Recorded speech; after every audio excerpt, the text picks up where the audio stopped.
Senior صحافی اور تجزیہ کار جاوید چودھری کے مطابق عمران خان اور ریاست کے درمیان دوریاں ختم کرنے کی کوشش 3 کرداروں کے گرد گھومتی ہیں۔ پہلے کردار کا نام چودھری تنویر احمد ہے۔ یہ سیالکوٹ سے تعلق رکھتے ہیں۔ 1988 میں امریکہ گئے، ریستوران کا بزنس شروع کیا، اللہ نے کرم کیا اور ان کا شمار چند برسوں میں خوشحال امریکن پاکستانیوں میں ہونے لگا۔ یہ ہیوسٹن میں رہتے ہیں۔ ہیوسٹن کے سب سے بڑے کرکٹ کمپلیکس کے مالک ہیں، کرکٹ کلب بھی اون کرتے ہیں، اپنی فوڈ چین چلا رہے ہیں اور ٹرانسپورٹیشن کمپنی کے مالک بھی ہیں۔ امریکہ اور پاکستان دونوں ملکوں میں ویلفیئر کے کام کرتے ہیں۔ عمران خان کے ساتھ ان کی پرانی دوستی ہے۔ خان نے انہیں 2019 میں نارتھ امریکہ میں پارٹی کا ڈپٹی سیکرٹری بھی بنایا، لیکن یہ کیونکہ سچے، کھرے اور منہ پر بات کرنے والے انسان ہیں، لہذا یہ عہدہ زیادہ دیر تک ان کے پاس نہ ٹک سکا۔ شوکت خانم اور پی ٹی آئی دونوں کے پرانے ڈونر ہیں۔ پی ٹی آئی حکومت کے خاتمے کے بعد بھی خان سے رابطے میں رہے۔ ان کو خان کی جارحانہ سیاست پر ہمیشہ اعتراض رہا۔ ان کا خیال تھا اور آج بھی ہے، پارٹی کو سیاسی جماعت نظر آنا چاہیے، باغی گروپ نہیں۔ پی ٹی آئی نے 30 اکتوبر 2022 کو آزادی مارچ کیا۔ مارچ کے دوران خاتون صحافی صدف نعیم کنٹینر سے گر کر فوت ہو گئی۔ تنویر احمد ان دونوں لاہور تھے۔ خان انہیں ساتھ لے کر 31 اکتوبر کو مرحومہ کے گھر گئے تھے۔ یوں انہیں ان کے ساتھ زیادہ وقت گزارنے کا موقع مل گیا۔ تنویر صاحب نے خان کو سمجھایا، آپ غلط سائیڈ پر چل نکلے ہیں، آپ کو نقصان ہوگا، احتجاج کی سیاست سے آج تک کسی جماعت کو فائدہ نہیں ہوا، آپ الیکشن پر فوکس کریں، اچھے امیدواروں کا تعین کریں اور پارلیمنٹ کے اندر بیٹھ کر مقابلہ کریں۔ آپ جس راستے پر چل رہے ہیں یہ آپ کو تباہ کر دے گا۔ لیکن خان نہیں مانے۔ بہرحال قصہ مختصر، پی ٹی آئی کے احتجاج چلتے رہے، یہاں تک کہ 9 مئی کو خان کو گرفتار کر لیا گیا اور یوں پارٹی پر سختیاں بڑھنے لگیں۔ یہ سختیاں الیکشن کے بعد بھی قائم رہیں۔ اس مشکل وقت میں چودھری تنویر احمد نے خان کے لیے حیران کن کام کیا۔ وہ کام کیا تھا؟ لیکن میں اس سے قبل آپ کو دوسرے دونوں کرداروں کے بارے میں بھی بتاتا چلوں۔ دوسرا کردار عاطف خان ہے۔ یہ بھی ہیوسٹن میں رہتے ہیں، عمران خان کے دوست اور پارٹی عہدیدار ہیں۔ آکشن کا کام کرتے ہیں، نیلامی میں اشیاء خرید کر ایکسپورٹ کرتے ہیں۔ یہ بھی خوشحال امریکن پاکستانی ہیں۔ پی ٹی آئی کا سوشل میڈیا اسکواڈ بھی یہی چلاتے رہے۔ پارٹی کے سوشل میڈیا ٹیم کے کپتان جبران الیاس امریکہ میں عاطف خان کے پاس رہائش پذیر ہیں۔ یہ ان کی حفاظت بھی کر رہے ہیں۔ امریکہ میں پاکستانی ڈاکٹر بہت خوشحال اور بااثر ہیں۔ ان کی اکثریت عمران خان کی طرف جھکاؤ رکھتی ہے۔ عاطف خان پارٹی اور ڈاکٹروں کے درمیان بڑا رابطہ ہے۔ ڈاکٹروں کی صحبت کی وجہ سے لوگ انہیں بھی ڈاکٹر سمجھتے ہیں، جبکہ یہ خود ڈاکٹر نہیں ہیں۔ تیسرا کردار سردار عبدالسمیع ہے۔ یہ جنرل ضیاء الحق کے صاحبزادے اور سیاستدان اعجاز الحق کے دوست ہیں اور یہ بھی امریکہ میں کاروبار کرتے ہیں۔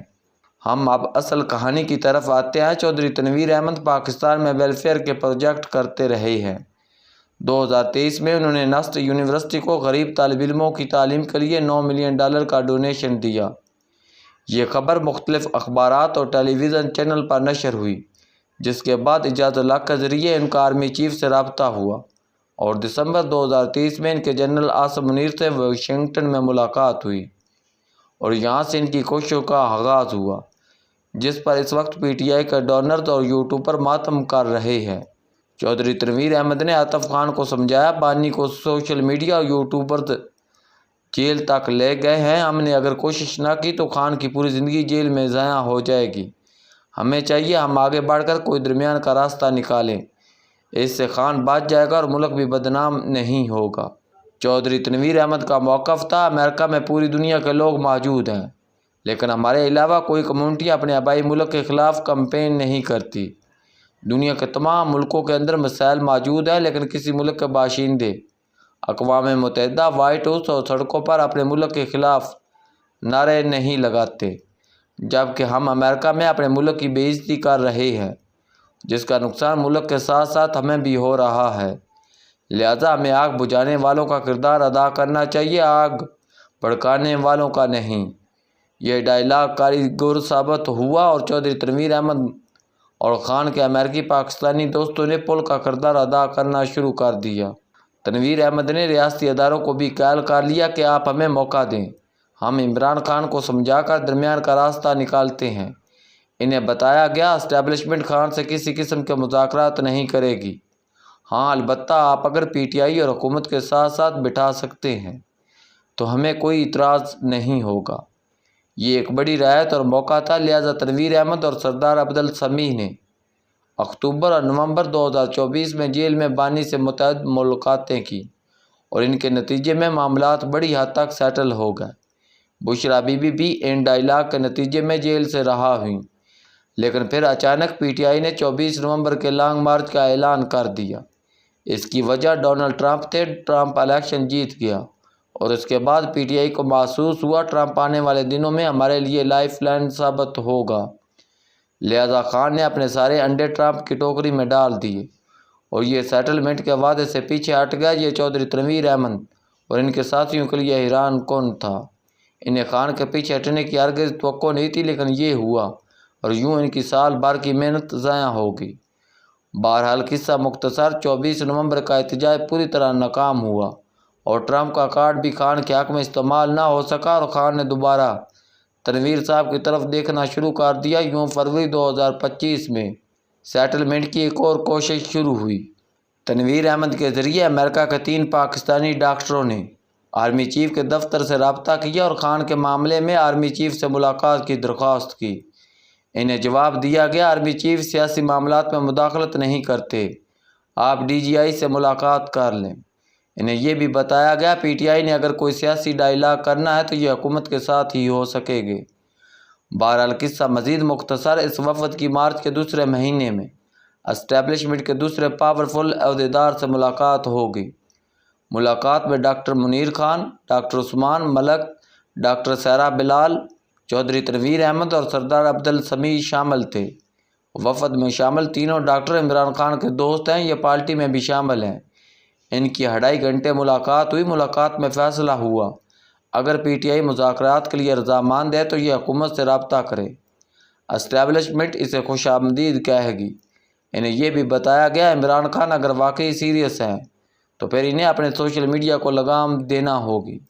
سوشل میڈیا اور یوٹیوبرز کی نفرت کے ساتھ مذاکرات اور معاملات نہیں چل سکتے۔ عمران خان کے دوستوں نے اتفاق کیا اور خان کو سمجھانے کا وعدہ کیا۔ ان لوگوں نے بعد ازاں جیل میں عمران خان سے ملاقات بھی کی۔ یہ ایک بڑا بریک تھرو تھا، لیکن اس بریک تھرو کو بھی سوشل میڈیا اور عمران خان کے مہربان یوٹیوبرز نکل گئے۔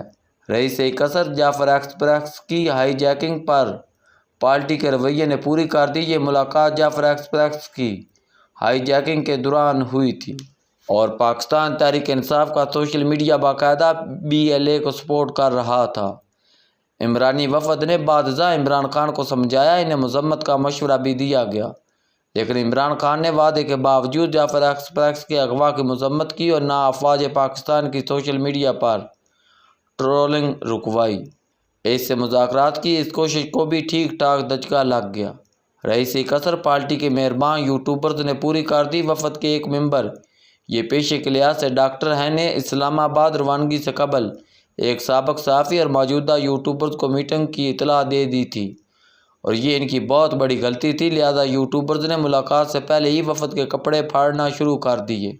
ملاقات کے بعد بھی ان لوگوں نے یوٹیوبرز کو مواد فراہم کر دیا اور یوں یہ بڑا بریک تھرو بھی سوشل میڈیا کے گٹر میں گھل کر ضائع ہو گیا اور یہ ایک بار پھر یہ ثابت ہو گیا عمران خان کی ضد اور سوشل میڈیا کی نفرت دونوں نے مل کر عمران خان کی سیاسی قبر کھود دی ہے۔ یہ بھی ثابت ہو گیا پی ٹی آئی میں ایک بھی ایسا سمجھدار شخص موجود نہیں جو معاملات کو سلجھا سکے۔ یہ سب لوگ آگ میں تیل پھینکنے والے ہیں اور ان کی زندگی کا صرف ایک مقصد ہے، خان جیل میں رہے تاکہ ان کی سیاست اور ویلاگ چلتے رہیں، اور یہ لوگ اس نیک کام کے لیے روزانہ بارود کا نیا ذخیرہ جمع کرتے ہیں اور اس بارود کا صرف ایک ہدف ہوتا ہے اور وہ ہے خان۔ لہذا کہا جا سکتا ہے پی ٹی آئی بری طرح یوٹیوبرز کے ہاتھوں میں یرغمال بن چکی ہے اور ان لوگوں کی موجودگی میں پارٹی چل سکتی ہے اور نہ خان۔